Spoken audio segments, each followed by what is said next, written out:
खोज करना चाहिए कि इसमें क्या रहस्य छिपा हुआ है। इसलिए लड़की के घर ही क्यों जाते हैं, इसमें कुछ ना कुछ तो रहस्य है, कुछ ना कुछ तो रहस्य है। इसलिए लड़की के घर शादी तय करने के लिए जाते हैं। और कुछ और किसी की मैं नहीं बता सकता, लेकिन अपनी बता सकता हूं।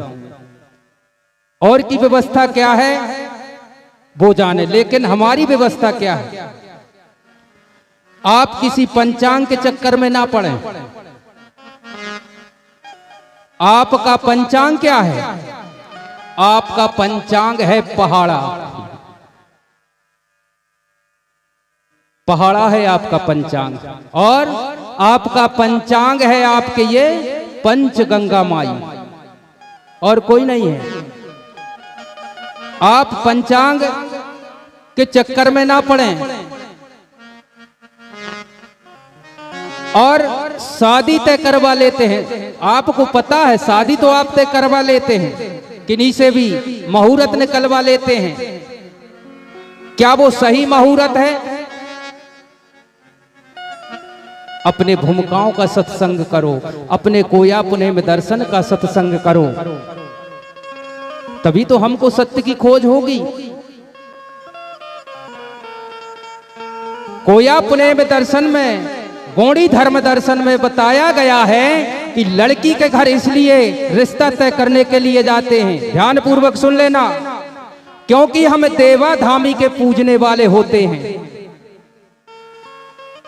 उस लड़की के घर इसलिए जाते हैं जाकर के जब, और मैं चाहता हूं इस संसार में तेरा नाम हो। कोई बाप ऐसा नहीं चाहेगा,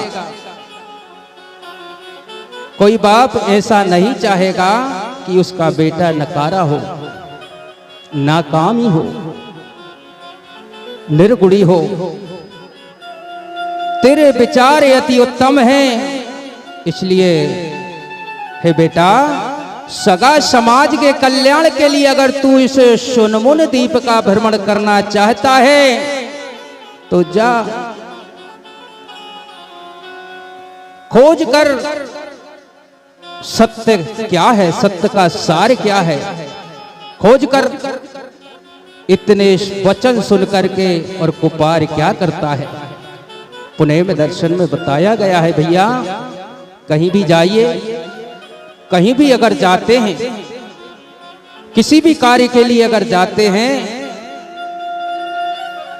किसी को नमन करो ना करो, लेकिन अपने दादा दाई माता पिता को जरूर नमन करके चलना चाहिए। तो कुपार बाबा ने क्या किया? अरे माते पिता सिर नाय कर, पाए को पार आशीष, बड़ा देव सुमिरन करत, चले नवावत शीस।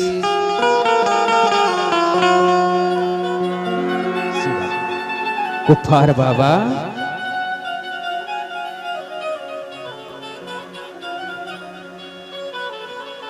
अपने माता पिता को शीश झुका करके और आशीर्वाद प्राप्त करके और परम शक्ति बड़ा देव का स्मरण कर उन्हें शीश झुकाकर प्रणाम करते हुए सुनमुन द्वीप की यात्रा के लिए निकल जाते हैं।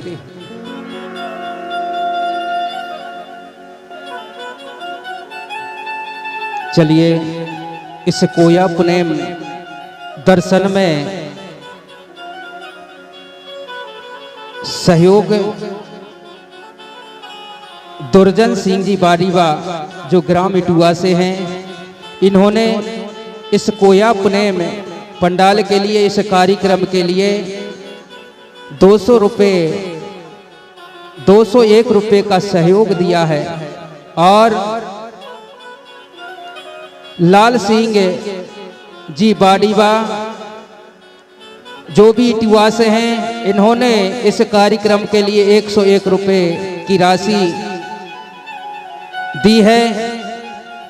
ऐसे दान दाताओं के लिए समिति की ओर से हम बड़ा देव से कामना करते हैं कि बड़ा देव उनके तन में, मन में, धन में, घर परिवार में सुख समृद्धि दे। जय सेवा जय फड़ा पे।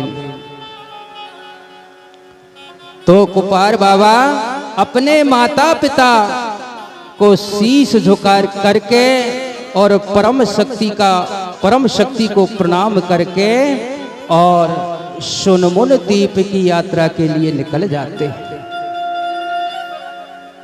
कुपार कोयवा राज्य भ्रमण करने के लिए चले, तब कुपार को सभी देवी देवता सहायता करने लगे। और कहा जाता है कि जिसके ऊपर माता पिता की कृपा होती है उसके ऊपर सारे देवी देवता सहायता करते हैं। तो कुपार बाबा के ऊपर भी सारे देवी देवताओं की कृपा बन गई माता पिता के आशीर्वाद से। अपने गणराज्य से बाहर एरगुट्टाकोर संभाग में प्रवेश किया। कुपार नरवाकोट गणराज्य में आया। वहां का राजा ढोला पोयार था। ढोला पोयार का नाना कुपार का नाना है, जिससे कुपार का मान सम्मान किया। वह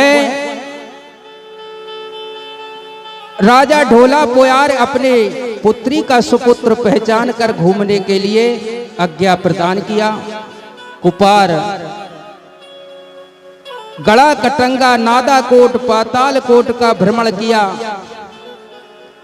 और कुपार देखते हुए आगे की ओर चले और शैमाल संभाग में प्रवेश किया। वहां गढ़चायवा कोट गौड़ा कोयली झारी कोटा का भ्रमण किया। शंभूर कोट को कुपार देखते हुए मन में निश्चिंत होकर आगे चले जाते हैं। शैमाल संभाग के कोई तो रोका सुख दुख देखकर आगे चले और फिर एफुका कोट संभाग में पहुंचे। जब अफोका कोट संभाग में कुपार पहुंचे, उस संभाग में चंदिया कोट, आदिला कोट, श्याम कोट, सुदाम कोट, लंका कोट को देखते हुए कुपार परुंदली कोट पहुंच जाते। परुंदली कोट पहुंचे तो क्या हुआ? शैमाल कोट भ्रमण कर वापस भये कुपारो, तब ही परुंदली कोट में मिल गई जंगोर तारो। तो वहां से भ्रमण करते हुए कुपार जब परुंदली कोट में पहुंचे तो परुंदली कोट में क्या हुआ? उनको जंगों से भेंट हो जाती है। कुपार बाबा की जंगों से भेंट हो जाती है। परुंदली कोट के राजा कोसाल पोय वहां पर राज करते हैं और उन्हीं कोसाल पोय की सुपुत्री रेतार है। उनकी कथा मैं आपके लिए सुनाने जा रहा हूं। यानी कुपार बाबा जब वहां पहुंचे तो कुपार बाबा और जंगोदाई के बीच में ये संवाद होता है। तो वह संवाद कैसे होता है? कुपार बाबा घूमते घूमते थक से जाते हैं तो वहीं पर एक पेड़ के नीचे विश्राम करने लगते हैं। जब विश्राम करने लगते हैं तो यहां से जंगोदाई और जंगोदाई की जो सेविकाएं थी, वह सेविकाएं सब साथ मिलकर के और उस जंगल में भ्रमण कर रही थी। तो उनकी जब नजर कुपार पर पड़ी तो कुपार पर पड़ी तो उन्होंने कहा, बहन जंगोदाई, यहां पर कोई युवक बैठा हुआ है। तो जंगोदाई और सेविकाओं के साथ कुपार के पास पहुंची। कुपार से पूछा, राजकुमार तुम कौन हो, यहां क्या करने आए हो? तो कुपार बोला, दाई मैं पूर्वाकोट गणराज के राजा पुलसिव का पुत्र हिरबा का बेटा हूं। उन्होंने कहा, इधर किस लिए आई हो? कुपार ने कहा, दाई मैं सत्य का भ्रमण करने के लिए निकला हूं, सत्य सार जानने के लिए निकला हूं इस श्रृंगार द्वीप में, ताकि मैं सगा समाज के दुखों का नाश कर सकूं। इसलिए मैं भ्रमण करने के लिए निकला हूं।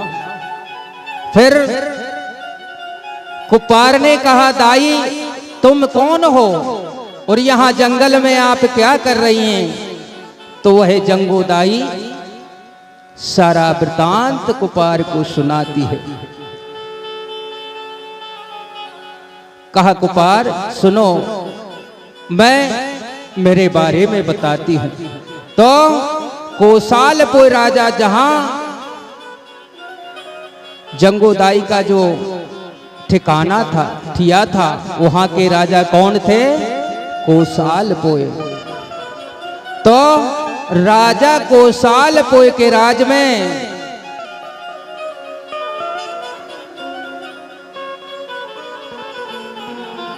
कोसा इल्ली का पालन हुआ करता था। तो कोसा इल्ली का पालन हुआ करता था। तो राजा एक बार निरीक्षण करने के लिए वहां पर गए। तो एक रूपवती स्त्री को देख करके, नारी को देख करके, और राजा अचंभे में पड़ जाते हैं। वह रूपवती, शील, गुणवान और देवी स्वरूप है, उसे देखकर राजा मोहित हो जाते हैं और उसे अपनी पत्नी बनाने के लिए वहां के काम करने वालों से मांगा। राजा के प्रेम को देखकर और उन मजदूरों ने, उन काम करने वालों ने उस लड़की को उन्हें सौंप दिया। तो राजा कोसालपुर, उसका नाम था कोशिका, उस कोशिका को लेकर के और अपने राजमहल में आया और उसे अपना रानी बना लिया। राजा रानी आपस में प्रेम पूर्वक रहने लगे। अपना, हाँ आ सकती है, अपना जीवन यापन करने लगे। और जीवन यापन करते करते क्या है, करत नित्य बड़ा देव कर, मगन होए कर ध्यानो, दीप धूप रार चढ़ाए, पुण्य मांगत वरदानो। तो है परम शक्ति फड़ापेन का ध्यान सुमरन बंदन करते हैं। धूप दीप जला करके, धूनी दे करके और ध्यान सुमरन करते हैं। फिर वरदान मांगते हैं। क्या?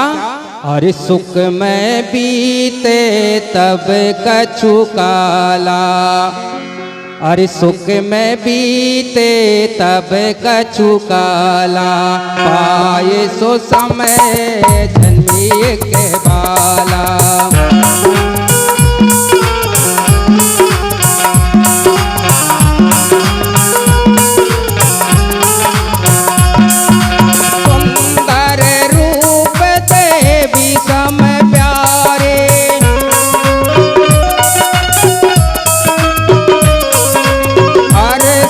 हो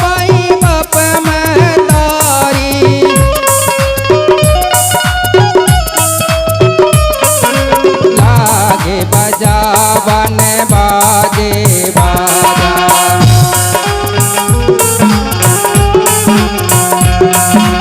देने बधाई आवत राजा।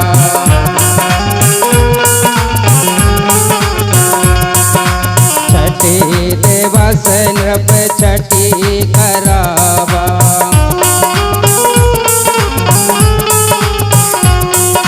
न्योता समाज सब ही बोले बाबा। न्योता समाज सब ही बोले बाबा। न्योता समाज सब ही बोले। तो जब फड़ापेन बड़ादेव का सुमरन बंदन करते हैं, उनकी सेवा करते हैं, तो कुछ काल के बाद में उनको एक सुंदर रूप गुणवान कन्या प्राप्त होती। कन्या की प्राप्ति हुई। राजा रानी बड़े खुश हैं और नगर के नर नारी भी खुश हैं, बड़े खुश हैं कि चलो हमारे राज्य में राजकुमारी का जन्म हुआ है। उत्सव मनाते हैं, जन्म उत्सव मनाते हैं। छठे दिन उसका छठी का कार्यक्रम किया जाता है, बारसा किया जाता है। इस प्रकार कल मैंने आपको बताया था, मातृशक्तियों को पता होगा कि छठी होती क्या है। किस किस को पता है छठी के बारे में? हाथ ऊंचा करें जरा। बस 2 मातृशक्तियों, बाकी को पता कुछ नहीं। तो हमारा ये पैसा खर्च करने का क्या मतलब है बताइए? हम ये पैसा खर्च कर रहे हैं और जो चर्चा सुनने के लिए कर रहे हैं। जब पैसा खर्च कर रहे हैं चर्चा सुनने के लिए और उस चर्चा को अगर हम ग्रहण नहीं कर रहे तो फिर ये पैसा खर्च करने का कोई मतलब नहीं है।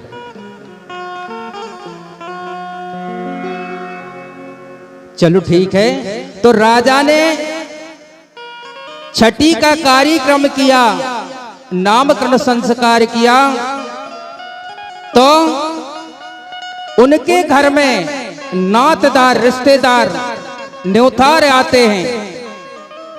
और कल भी बताया था, ठीक है आज भी बताए देता हूं। हमारे में पच चलता है, पच होता है कि नहीं होता है? पच खाती हैं मातृशक्तियां। चलता है इधर, इस साइड चलता है, इधर चलता है, नहीं चलता है, पच चलता है। पच जब तक मातृशक्तियां नहीं खाती हैं उस घर में दूसरे लोग नहीं जाते हैं कि आपने पच नहीं खिलाया अभी, ये होता है। लेकिन भैया अब उस पुरानी संस्कृति को तो भूल ही चुके हैं, क्योंकि फिल्मी दुनिया ने पूरा खेल समाप्त कर दिया। तुम्हारा क्या है क्या नहीं है, सारा खेल बिगड़ गया।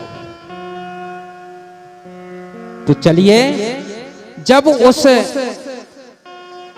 लड़की का नामकरण संस्कार किया गया तो नगर के जो नर नारी थे बड़े खुशी थे, बड़े उत्साहित थे कि हमारे राज्य में, हमारे राज्य दरबार में एक सुंदर सुकुमारी का जन्म हुआ है। तो जो हमारे देव हैं, देवों ने भी उसको आशीर्वाद प्रदान किया और राजा ने उन देवताओं से आशीर्वाद मांगा। कहा, हे बहन सत्यो, मेरी बिटिया के लिए मैं आपसे हाथ जोड़ करके विनती कर रहा हूं कि इसके ऊपर कृपा बनाए रखना। तो देखिए क्या होता है, मन मुदित नर नारी सब करत सुमधुर गानो, देवी देव निज सुमिरत महिमा करत बखानो। तो मन प्रसन्न होकर के स्त्री पुरुष मधुर धुन से गीत गाते हैं, मधुर गीत गाते हैं। और हमारी मातृशक्तियां भी गाती हैं, आज भी गाते हैं। नहीं मालूम आजकल कौन कौन से गीत गाने लगे। अब तो डीजे बाजे को समय आ गया भैया, अब तो गाओ भी नहीं आवे, बस डीजे लगा लिए, धिक चका धिक चका धिक चका और हो गया काम। और पहले जो संस्कृति के गीत हुआ करते थे, मातृशक्तियां बैठ करके जब गीत गाती थी, बड़े सुंदर गीत, मन मोह जाता था। उनको किसी चीज की जरूरत नहीं पड़ती थी, ना उनको ढोलक चाहिए ना टिमकी चाहिए। अगर उनका सुर बन गया तो फिर सुनने वाला सुनते ही रहता था। इतने सुंदर गीत गाती थी। लेकिन आज पूछी जाए तो आज तो भैया खेल ही खराब। मातृशक्तियों को पुरानी संस्कृति के जो हमारे गीत हैं, वो गीत गाना चाहिए। कैसे? अरे बजन लगी बजन लगी, अरे बजन लगी बजन लगी, परुंदेली बधैया बजन लगी, बजन लगी बजन लगी,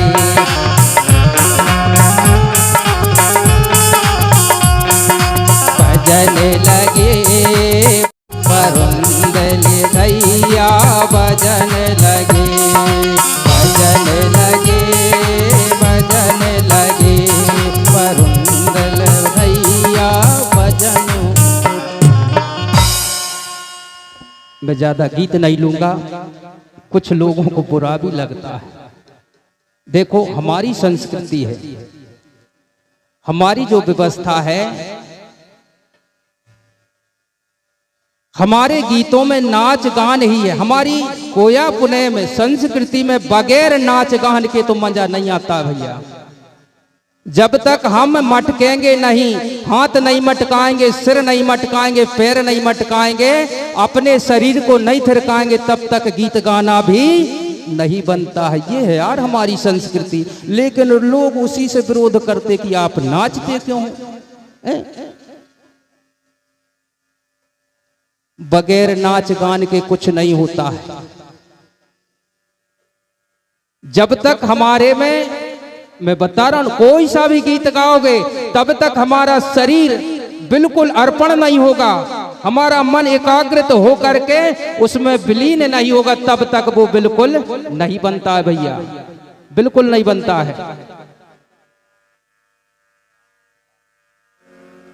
इसलिए हमारी संस्कृति में नृत्य गान ही मेन बताया गया है, और हम नृत्य गान से ही देवी देवता का सुमरन करते हैं, नाच गा करके।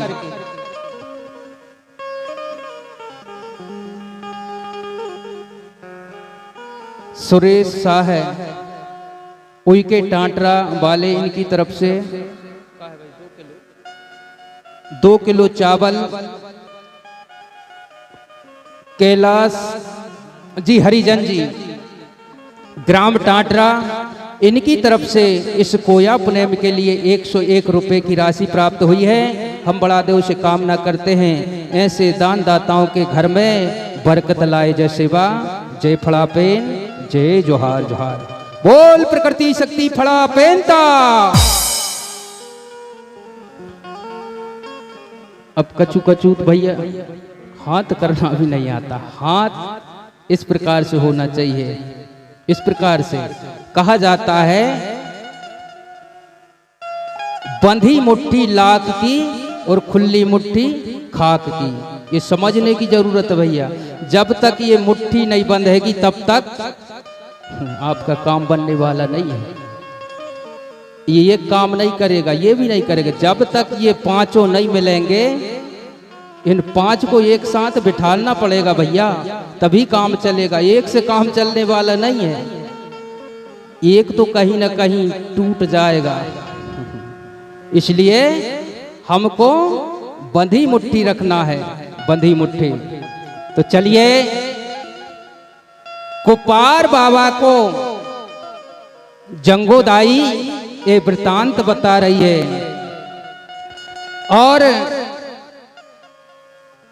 उस लड़की का नामकरण किया गया तो वहां किसी पंडित जी को नहीं बुलाया गया। वहां पर सिर्फ उसकी जिस लड़की का जन्म हुआ था उसका नामकरण संस्कार उनकी दाई के द्वारा किया गया। उनकी दाई के द्वारा नामकरण संस्कार किया गया तो उस कन्या का नाम रेतार रखा गया। रेतार रखा गया। और जैसे मैंने बताया इसी प्रकार का कार्य होता है। कांसे की थाली में एक दीपक जला करके, कल गीत भी बताया था मैंने कि कैसे गीत गाते हैं। अब शायद मातृशक्तियों ने ध्यान में रखा नहीं रखा, लेकिन मैंने कल गीत बताया था। कांसे की थाली में दीपक जला करके और लोटा के पानी में थोड़ा दूध डाला जाता है और उस बच्चे को उस ज्योति के दर्शन कराए जाते हैं, जो बच्चा होता है। और ज्योति के दर्शन कराने के बाद में उसके पैर धुलाए जाते हैं और पैर धुलाने के बाद में जो स्याने होती हैं मातृशक्तियां, उनके द्वारा उस बच्चे का या बच्ची का नामकरण संस्कार किया जाता है। तो ऐसे ही इस लड़की का नाम रेतार रखा गया। सगा समाज पुत्री को आशीर्वाद देते हैं और राजा के दरबार में भोजन ग्रहण करके और अपने अपने गृह को वापस लौट जाते हैं। सभी लोग जय जय सेवा और जय जोहार जय बड़ादेव कहते हुए प्रसन्नता पूर्वक अपने अपने घरों को प्रस्थान करते हैं कि राजा ने, महाराज ने अच्छा स्वागत किया, अच्छा स्वागत किया। सारे लोग राजा की बड़ाई करते हैं और कुछ समय के बाद में वह कन्या राजा कौशल पोय के यहाँ पर उनके आंगन में खेलती खाती हुई युवा अवस्था की ओर पदार्पण कर जाती है। तो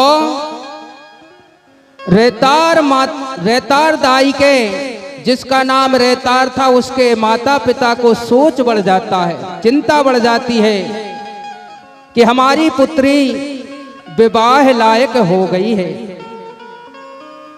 अब इसका विवाह कर देना चाहिए। तो वह परम शक्ति बड़ादेव से प्रार्थना करते हैं कि हे फड़ापेन, हे बड़ादेव, हमारी रेतार के लिए कोई सुंदर सा घर दिखा दे, कोई अच्छा सा परिवार मिला दे। इस प्रकार से वह प्रकृति शक्ति फड़ापेन, उस सगापेन सभी से प्रार्थना करते हैं। एक दिन क्या होता है, परम शक्ति बड़ादेव से रेतार कहती है, देव तुम दया के सागर हो, हे देव मेरी पुकार सुन लीजिए। इस प्रकार देवी रेतार बड़ादेव से जाकर के पुकार करती है। रेतार ब्याह करने योग्य हो चुकी है, ऐसे खबर संसार के लोगों में पहुंच गई। यानी सारे गणराज्यों में यह बात फैल जाती है कि परुंदली कोट के राजा कौशल पोय के यहाँ पर एक सुंदर कन्या है और वह विवाह के योग्य हो गई है। इस प्रकार देवी रेतार बड़ादेव से प्रार्थना करती है। तो आदिला कोट के राजा कौशल पोय राजा को समधी बनाना चाहते हैं अपने पुत्र के साथ। कौशल पोय राजा की पुत्री के साथ अगर विवाह हो जाता है तो संसार में इन दोनों की जोड़ी अजर अमर कहलाएगी और अति सुंदर रहेगी। इस प्रकार से आदिला कोट गणराज के राजा कोसाल पोय के यहाँ पर एक दिन आते हैं और द्वार पर आकर के द्वारपालों से कहा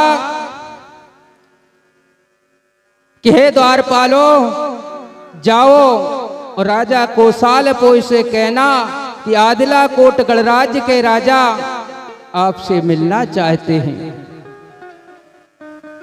वो आपके द्वार पर पधारे हैं और ये आपके द्वार पर खड़े हुए हैं। जैसे ही सेवक जो द्वारपाल थे राजा के पास पहुंचे, राजा से कहा महाराज, आदिला कोट गणराज के महाराज आए हुए हैं और आपसे मिलना चाहते हैं। तो राजा कोसाल को बोले कि उन्हें आदर पूर्वक लेकर के आइए। और जब आदर पूर्वक आदिला कोट गणराज के राजा को ले जाया गया और ले जा करके कोसाल पोय ने उनका हल्दी चावल से सम्मान किया और उचित स्थान दिया। उचित स्थान पर बिठाल करके और कोसाल पोय पूछने लगे, हे देव, हे महाराज, यहां किस लिए पधारे हैं? कहो, कैसे आना हुआ, समाचार सुनाइए। तो वह कोसाल पोय कहने लगे, महाराज, मैं आपके दरबार में याचक बन करके आया हूं और जो लड़के वाले जो होते हैं लड़की को देखने के लिए जाते हैं वो याचक ही होते हैं, क्योंकि लड़की को मांगने के लिए जाते हैं। तो राजा कोसाल पोय कहने लगे, महाराज कहिए मुझसे क्या चाहते हैं? तो वह कहने लगा कि हे राजन, मैं आपसे ये चाहता हूं कि आपकी बेटी रहतार और मेरा बेटा पड़योर, इन दोनों की अगर शादी हो जाती है तो मैं अपने आप को भाग्यवान समझूंगा। यह बात सुन करके और महाराज खुशी हो जाते हैं, खुशी हो जाते हैं। कहने लगे, महाराज मैं तो ये सोच ही रहा था, लेकिन आपने आकर के मेरा काम हल्का कर दिया, छोटा कर दिया। मैं भी यही चाहता हूं कि मेरी बिटिया के लायक कोई घर अगर मिल जाए तो उत्तम होगा। कोसाल पोय ने कहा, मैं अभी नहीं बता सकता, मैं अभी, आप यहां पर बैठिए, मैं अभी आपको संदेश देता हूं। राजा कोसाल पोय गए और जाकर के रानी कोशिका और अपने घर परिवार से पूछा कि आदिला कोट गणराज के राजा आए हैं और वो अपनी बिटिया रहतार का हाथ मांग रहे हैं, बताओ कैसा रहेगा? तो सभी हां कर देते हैं, सभी हां कर देते हैं। सभी का मन अच्छा हो जाता है, हल्का हो जाता है। और राजा आदिला कोट गणराज के राजा कहने लगे, महाराज आप भी आइए हमारे घर और हमारे लड़के को भी देख लीजिए। इस प्रकार से राजा अपने गणराज्य के लिए वापस हो जाते हैं और वापस हो करके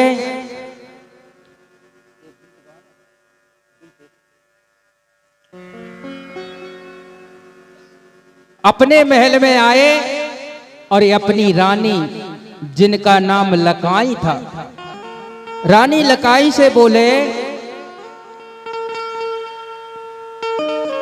महारानी मैं परुंदली कोट के राजा कोसाल पोई की बिटिया रेतार को देख करके आया हूं, अति सुंदर बिटिया है। तो यह वचन सुन करके लकाई रानी भी बहुत खुश हो जाती है, बहुत खुश हो जाती है कि चलो हमारे बेटे के लिए कोई सुंदर सी लड़की मिली। अब इधर समय बीतता गया, समय बीतता गया। एक दिन महाराज आदलाकोट गणराज के राजा बोले, क्यों ना अब शादी का समय तय कर लिया जाए। तो शादी का समय तय करने के लिए आदलाकोट गणराज के राजा और कोसाल पोई के यहां पर चले जाते हैं। मैं सगा समाज से पूछना चाहता हूं, इसका कारण क्या है? कोई जानता है? जब शादी पक्की करने के लिए जाते हैं तो लड़की के घर क्यों जाते हैं? ये शादी तो लड़के के घर भी तय हो सकती है, फिर शादी तय करने के लिए लड़की के घर क्यों जाते हैं? इसका कारण क्या है? कोई बता सकते हैं? है किसी को पता कि लड़के के घर तय कर लेते हैं? बताएं सगाजन। लड़की के घर तय होती है शादी, शादी की तारीख के लड़के के घर होती है। कहां करते हैं शादी तय?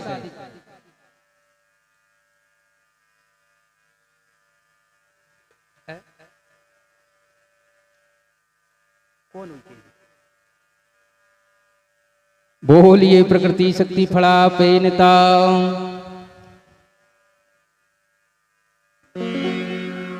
भैया बिना सिर पैर की बात क्यों करते हो यार? काम तो करते हो लेकिन उसके बारे में पता नहीं है। मैंने उस दिन बताया था ना वो लाठी वाली बात, किस किस को याद है?